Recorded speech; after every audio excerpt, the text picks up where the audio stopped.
Hello, this is Michael Shawn. I guess everybody is in a pinch now. At least us regular folks are. Prices going up on every single thing you could imagine. I even saw rent going up for people in different cities. I've got this old friend by the name of Ted Barnett. He's a great guy. Ted posted on Facebook, he said, I paid my power bill the other day, and now I have a nice, warm place to starve to death. Oh, Ted. Well, you know, folks, elections are coming. The following is an A-Team-PR production. Welcome to the Free Range Texan podcast. We're kind of an escape hatch for everyday life. We know today's world has issues. Maybe that's just all the more reason to spend some time. So saddle up with a bunch of Free Range Texans. Here's one now, our host, Michael Shawn.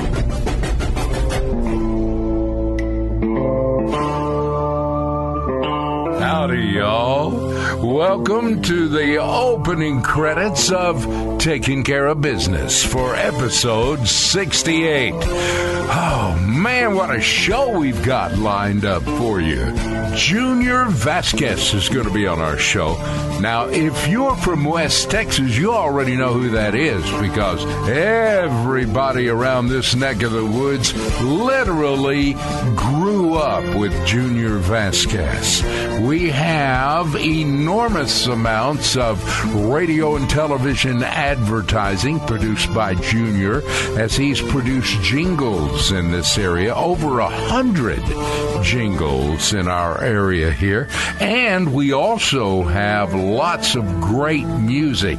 Anytime there's something like a civic event of one type or another, Junior is always on stage, and we're always glad to see him.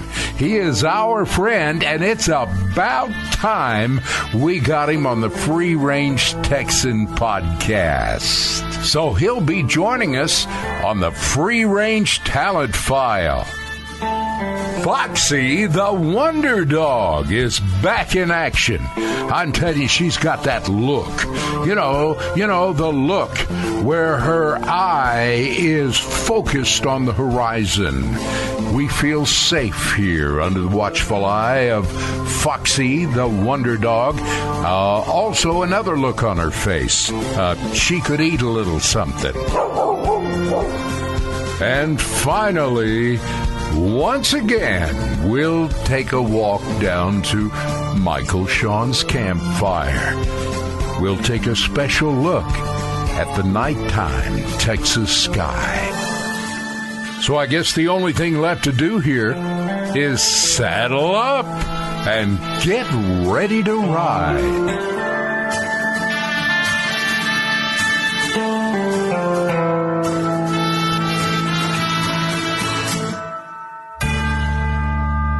A podcast is like your signature. It is uniquely you, your vision, and should transmit your message to the world. A-Team PR specializes in helping you get all the pieces together and getting you up and running on the World Wide Web. If you build it, they will come. Let us help. Go to freerangetexan.net and just click on the A-Team PR banner. Go ahead. Let your podcast begin. Now, from anywhere in the world, we'll show you how. Find the A-Team PR banner at freerangetexan.net.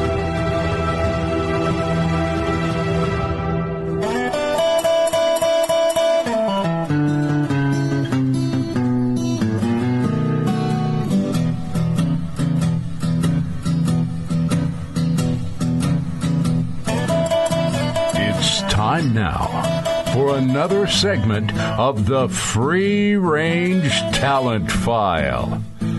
Brought to you by A-Team PR, bringing a host of creative media production and public relations services to our exclusive list of clients. Maybe you could hire the A-Team.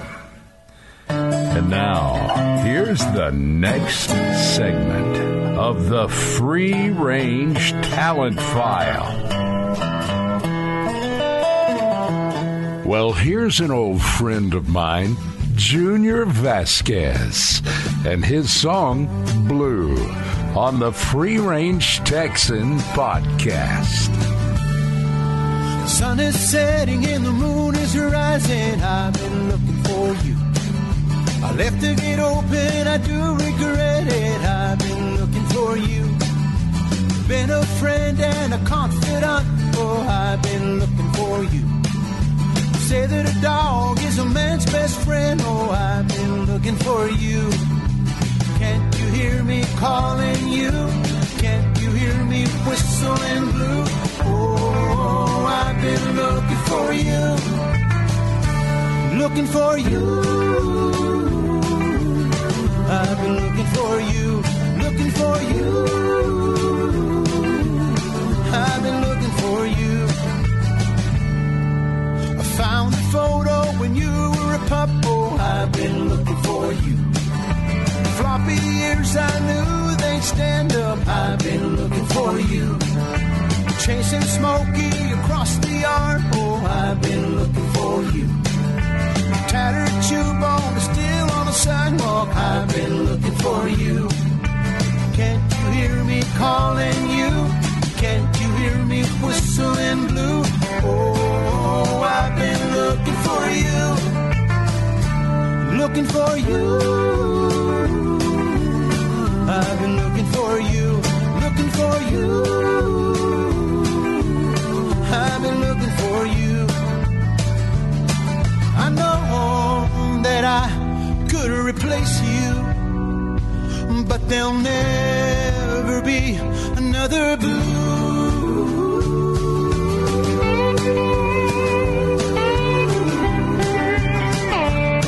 Oh, blue, where are you?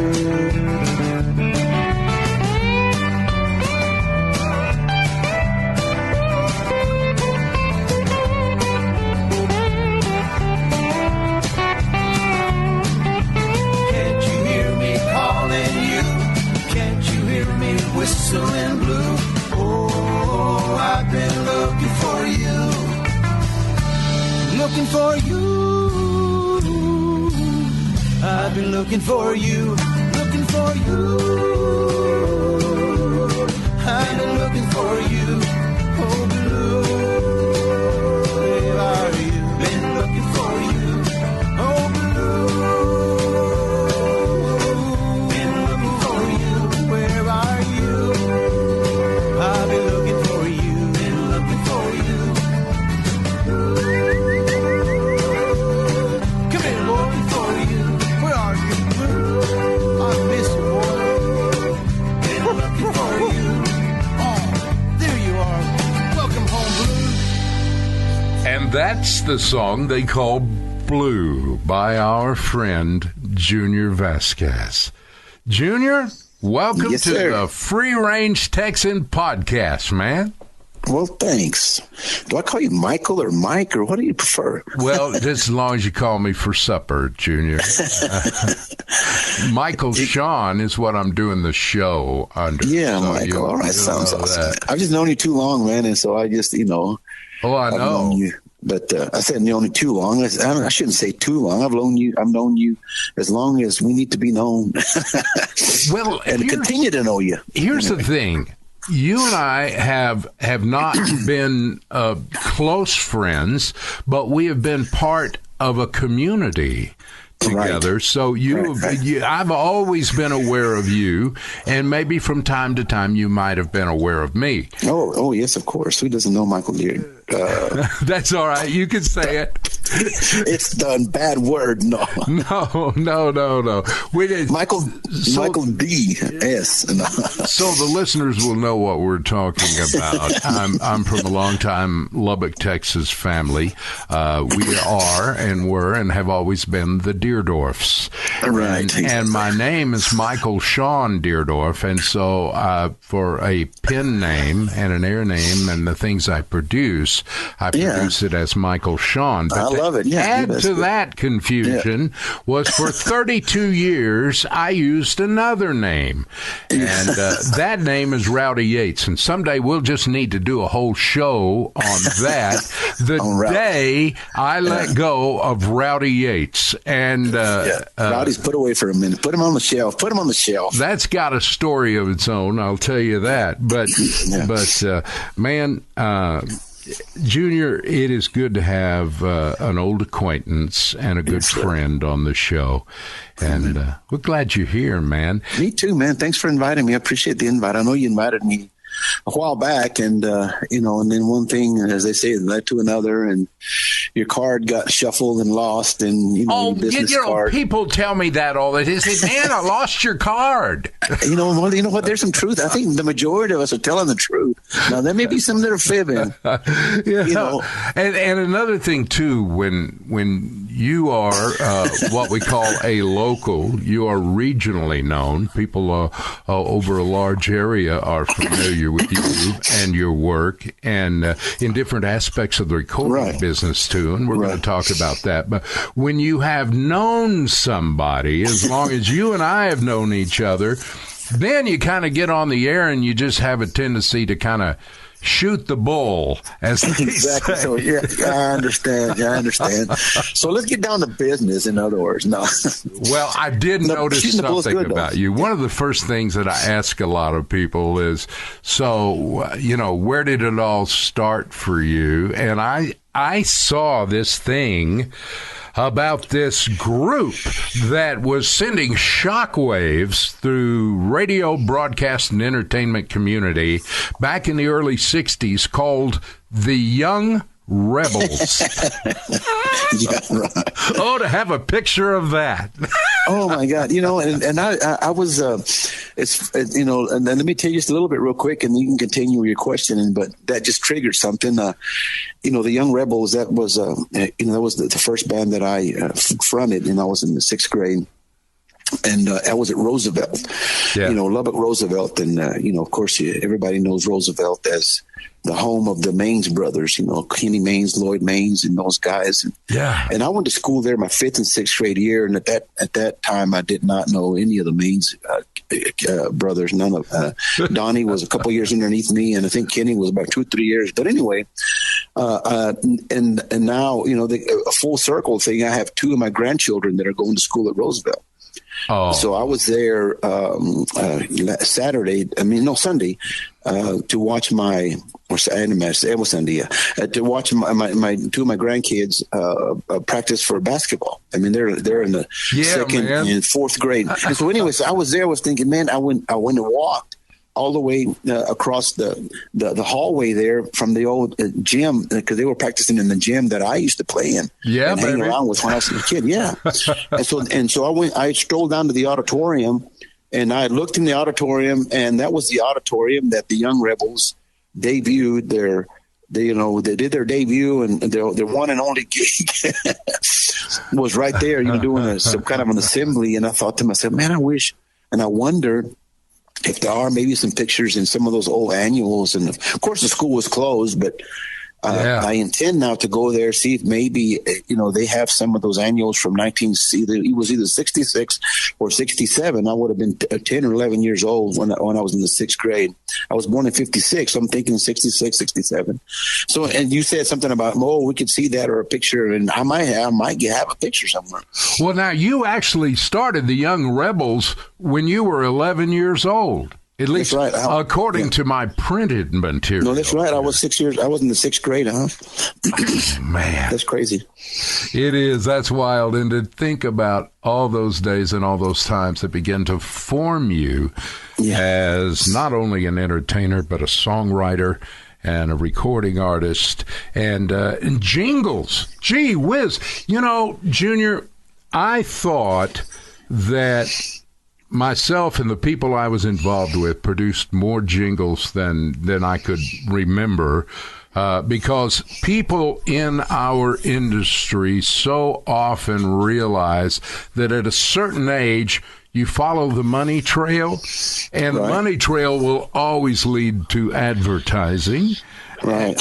Because it just does. It sure does. So I spent time there myself, but I will tell you, no way did I do like 100 different jingles over just a few years. You started in 2000, right? Yes, in the early 2000s. That's when I got the idea. I was working for KLLL as a ad agent. You know, I was selling advertisement. Yeah. And they brought in what I call a jingle gypsy that would come in once a year, and they would come in and write all these jingles for all these businesses, and then they would leave. And you know what I call them jingle gypsies. They come in, take the money, and they leave. And I thought, wait a second, these guys are getting money from our local, industries here, our local businesses, and they're taking the money out of Lubbock. And I thought, man, I could do that. So, so that kind of, and so this when I first got the idea, and then I left there and I followed a young lady that was the general manager there. She went on to TV at 28 and 13, channel 13, 28. And then I told her, look, I can write jingles. And so I wrote my first few jingles when I was working for for channel 11, channel 13 and channel 28. Yeah. And one of them was, I can't remember the first one that I wrote, but anyway, we can. I don't know if you want to continue down that path or you want to come back to it. Or No. I will just say this. Yeah. You are the best in our region. There are lots of agencies and lots of businesses that are continually looking for someone who can sit down and is creative enough to create that catchy jingle that becomes part of the fabric of the community after several years. And you're right, it does. It does. Mm-hmm. And you're good at that, man. You are. Barry Manilow, who is just a little more popular maybe than you at a certain point in his career. But Barry Manilow had this great career writing jingles, and he was doing stuff for Coca-Cola and lots of others. And I remember at a certain point, he released a recording that was a medley of all his nationally known jingles. And that thing is fun to listen to. And you could do the same thing on a regional level. Yeah, that's a good point. There are so many things that you've done that people don't realize. That's Junior, and it's songs that everybody can hum and sing, and it's part of the fabric, man. And you created that. That's really cool. I want to ask you about something that I have always been curious about. When it came here and premiered, I did not get to see it. I think I was living somewhere else at the time. Right. Or I would have done that. And you and several other old buddies of mine, like the real John Steele and lots of different people from the radio and entertainment industry in West Texas were used in a movie called The Arroyo. Right. Yeah. That was crazy. Tell us about that. Well, it's just what a wonderful experience, to be able to be part of something that actually went to Hollywood and did the red carpet and those kind of things. But anyway, The Arroyo was a movie that was written and produced by 2 or 3 different guys, but one of them specifically being a young man by the name of Jeremy Boring, who's also from this area. He's from Slayton, who moved to L.A. several years ago to pursue a career in entertainment and all, and in that field, more or less. And anyway, I had worked with Jeremy in another musical called The Soul of the West with Andy Wilkinson and Red Steagall and Ann Lockhart. And that's another thing that I wrote on the bio that I sent you earlier. And so Barry Corbin was in it. So I was on stage with all those guys. But anyway, all that said, had some experience with him there, working with him there. And a few years later, he gave me a call and he said, look, I'm working on an independent film, and I'd like for you to audition for a part. And he had me and Kenny Maines and somebody, I can't remember who the other person was that auditioned together, over Wi-Fi. Yeah. I mean, over the internet. And so I got the part of the sheriff. His name is Ed Barton. And basically the synopsis of the movie is the Arroyo is about a rancher who lives outside of Arizona who is in a battle with the cartels who are coming across his property there. He's bordered up against Mexico. That's really timely. It really was, and it's still the time, and then we did this 5-6 years ago now. I don't know, I lose track of time. Yeah. It's been at least 7 years ago, and so anyway, it was a great experience to be able to. I had some experience in acting, but not film. My acting experience was just on stage as a musicals, and I did some work here at the Cactus Theater, and then of course I did that with the Soul of the West. So I had a little bit of experience, but this is totally different. Film acting is totally different than stage acting. Yeah, and so to be able to be part of that in a movie that premiered here in Lubbock, and then we premiered it there also in L.A. Did the red carpet thing, and to see my big old fat head on the big screen was like, dang, that's. It was fun. It was an interesting time, and it was something that I can say, I was actually in a movie. Hey, now that you've made that statement about your big old fat head, that is, by the way, folks, that is totally not true, man. You're a great looking guy, and you got a lot of pictures on our blog at freerangetexan.net, and we want to invite people to the article about you there, and that leads into the podcast as well.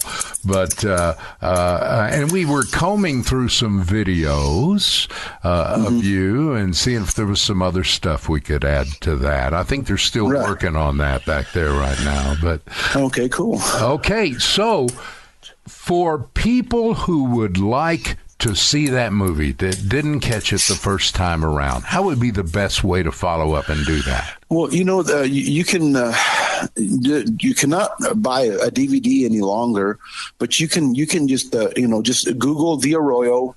And you can watch it on you can iTunes and Amazon, and I believe that it's still showing some on one of those stations, and I cannot recall which one it is. But but if you can get on, if you just type in The Arroyo, and you can rent it online, or you can actually buy it. And I'm pulling it up right now as we speak. Prime Video, Amazon.com. You can watch it again. You can actually download it off of iTunes. So there's several ways that you can do that. Okay. All right. Well, I get it now, and I am remiss at not having done that. I'm going to go do that.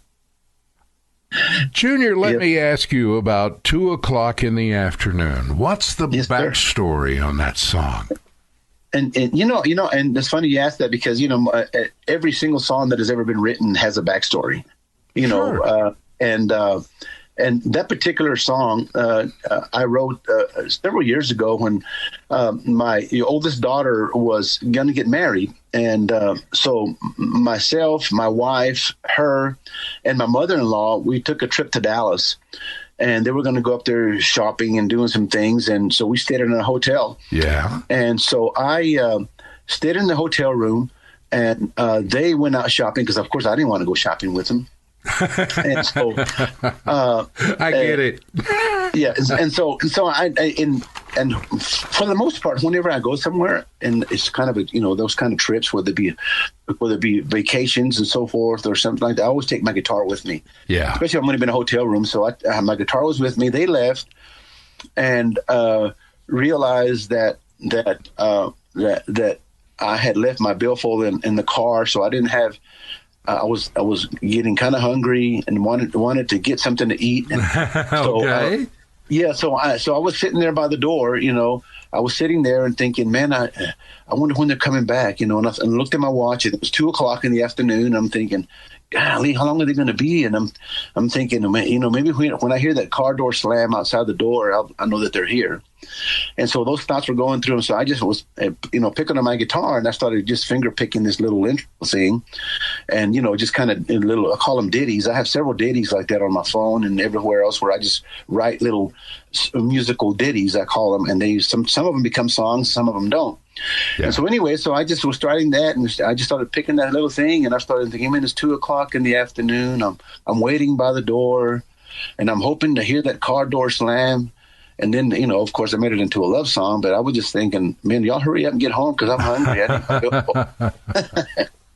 And as the saying goes again, I say this quite often, is, one thing led to another, and it became this little love song. But it all started with me being in a hotel. It's 2:00 in the afternoon, and I'm waiting for them to come back.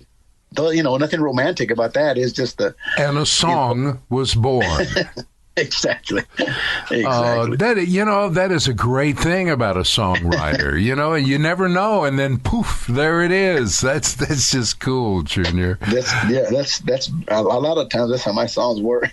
Well, we want to remind everybody, then go to freerangetexan.net. We'll give you a link to Junior's website. Lots of good stuff there, and his availability maybe to come sing and be part of your venue. Yeah, right. And also, Junior, we want to play that song, 2:00 awesome. in the afternoon. Beautiful.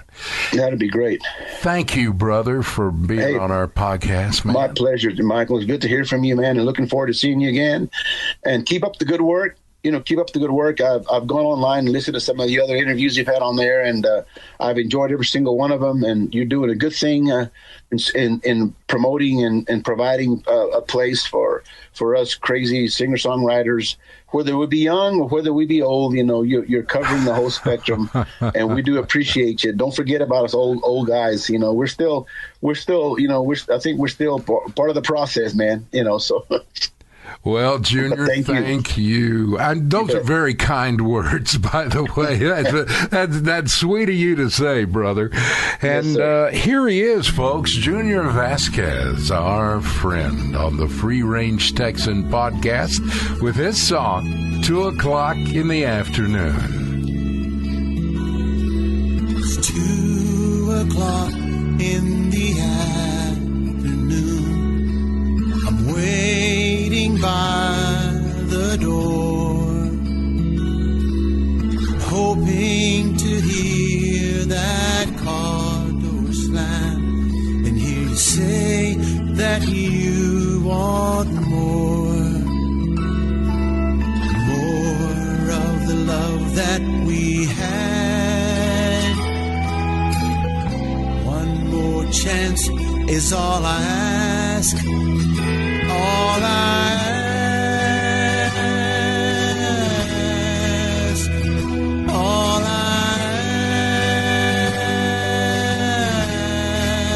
ask.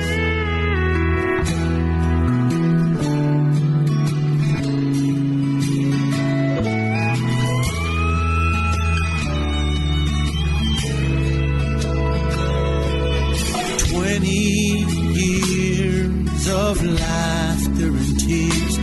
It's not easy to let go. You made me a better man. You gave me room to grow. I've grown with you by my side. All I want is you by my side, by my side, by my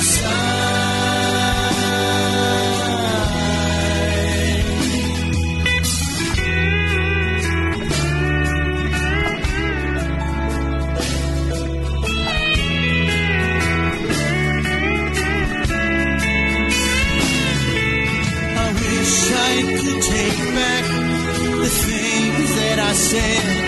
I know words can cut like a knife.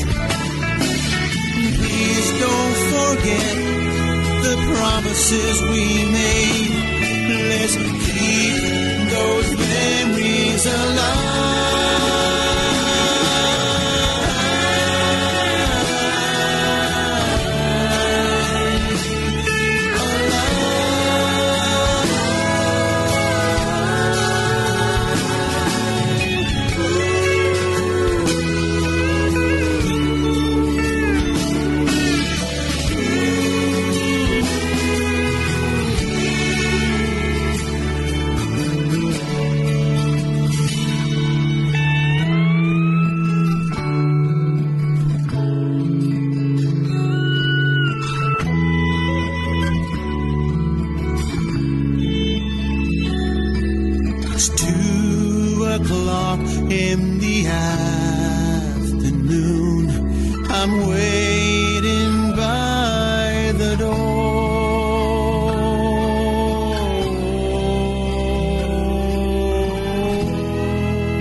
been listening to the Free Range Talent File. If you'd like more information about our guest, just go to our website at freerangetexan.net. Also, submissions to be interviewed on the Free Range Talent File should be sent to our website at freerangetexan.net.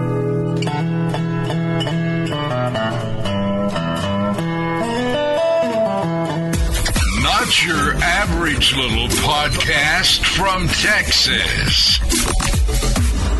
Neighbor, you're riding with the Free Range Texan.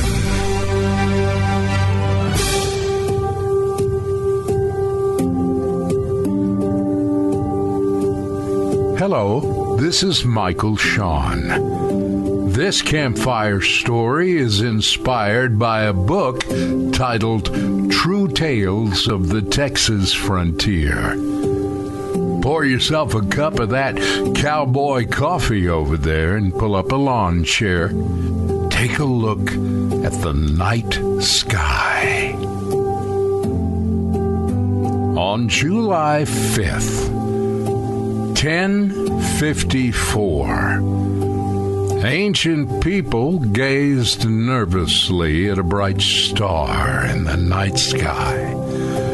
That star wasn't there the night before. The new star was 4 times as bright as Venus and appeared very close to the tip of the crescent moon on that particular night. A Chinese astronomer of the Song dynasty called it a guest star and wrote that it was visible by day, like Venus. Pointed rays shot out from it on all sides. It was visible by day for 23 days. It could be seen in the night sky for 653 days. The guest star was reported in China, Japan, and the Near East and could have been visible in West Texas and the American West. The prehistoric people of the time would have been very familiar with the stars in the night sky. Most would have wondered what the appearance of this bright new star meant. The guest star was a supernova, a stellar explosion often caused by a gravitational collapse of a massive star. Much of the mass of the star is converted into radiation from gamma rays through visible light. A supernova can emit as much energy in its short lifetime as our sun will produce in its entire lifetime. A supernova also creates a shock wave. The elements of that shock wave can then condense into planets like Earth. Astronomers have the written records of the supernovas going back to AD 185 and can count at least 10 that occurred through 1885, originating from stars in our own Milky Way galaxy. In that year, astronomers with telescopes found the first supernova in a distant galaxy. The Pawnee Indians had a star chart painted on a deerskin. They would probably also have known about the wandering stars, now known to be planets, like Venus, Mars, Jupiter, and Saturn, as they move across the background of fixed stars in the Milky Way. But imagine their surprise when overnight they beheld a huge, bright new star near the tip of the crescent moon. Several astronomers have recently looked for representations of the 1054 nova in the rock art of that time. What they looked for was a pictograph of a bright star associated with a crescent moon. They have found 21 candidate rock art sites spread over Texas, New Mexico, Arizona, Nevada, Utah, and California. At places like Chaco Canyon in New Mexico and Painted Rock in Texas. The Indians seem to understand the significance of the night sky and its eclipses, comets, meteors, for example. Comets and meteors were considered to be bad omens. There was a meteor shower seen in America on November 13th, 1833, that produced countless depictions in native art as the night that the stars fell. We know now that it was one of the periodic appearances of the Leonid meteor shower. But the Indians would have no experience with bright new stars. Probably they would just leave it up to the tribe's elders to define its meaning. If you spend any time at all around the campfire, you know that the night sky is a magnificent part of the world around you. Sitting here and gazing up at the stars surrounding our horizons has become a bit of a lost art. We're reminded that a world like ours, with its televisions, movie theaters, neon avenues, and computer screens, can ultimately rob us of the brilliant and breathtaking show on Earth that is our night sky. I'm glad you joined us at our campfire. I'm Michael Shawn. Adios, my friends.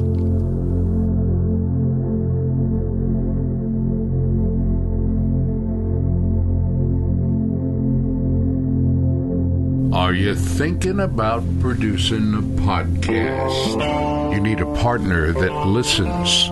We can do that for you from anywhere in the world. Oh, it'll be your podcast, your voice, unless you want to use someone else's.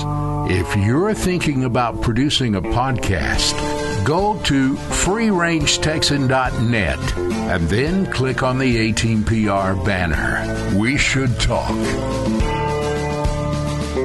Thank you, Junior Vasquez. It was really nice to have you on board this episode 68 of the Free Range Texan. We want to let all y'all know that our production crew has already begun putting together tracks for episode 69, rolling out on the 1st of next month.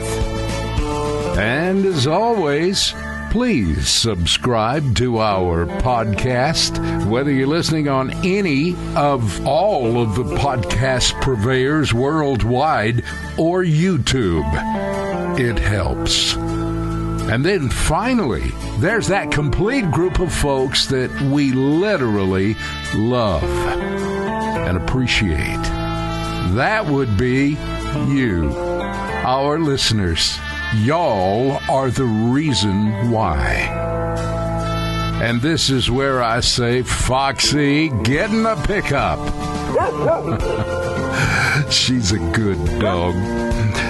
Take him home, sweetie pie. Thank y'all for listening to the Free Range Texan podcast, produced at 18PR Studios, out yonder in West Texas, with our host, who's been voted the hardest working man in podcasting, Michael Shawn. Feedback or submissions to our program can be submitted on our website, freerangetexan.net. That's freerangetexan.net. This is Sweetie Pie, on behalf of Michael Shawn and the crew here in Studio A, where we're all looking forward to spending time with you on our next episode of the Free Range Texan podcast. Y'all come back now, you hear?